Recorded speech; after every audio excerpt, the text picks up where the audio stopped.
السلام علیکم ورحمۃ اللہ وبرکاتہ۔ آج ہم قرآن پاک کے پارہ نمبر 2 کا خلاصہ پڑھیں گے اور ہم دیکھیں گے کہ اس پارہ میں اللہ تعالیٰ نے ہمیں کیا بیان کیا ہے۔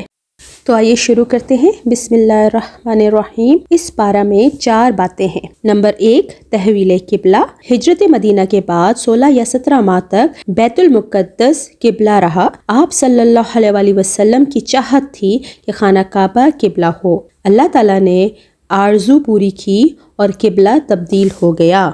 نمبر 2 پوائنٹ ہے آیت بر اور ابواب۔ لیس البر ان تولوا وجوہکم، یہ آیت بر کہلاتی ہے۔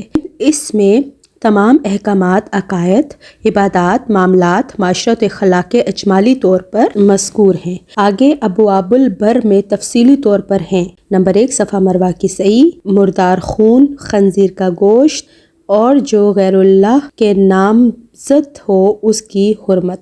نمبر 3، قصاص۔ نمبر 4، وصیت، روزے۔ 6، اعتکاف۔ نمبر 7، حرام کمائی۔ نمبر 8، قمری تاریخ۔ نمبر 9، جہاد۔ نمبر 10، حج۔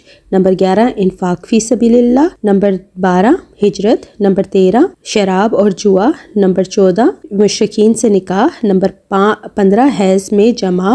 نمبر 16، ایلا۔ نمبر 17، طلاق۔ نمبر 18، عدت۔ نمبر 19، رضاعت۔ نمبر 20، مہر۔ نمبر 21، حلالہ۔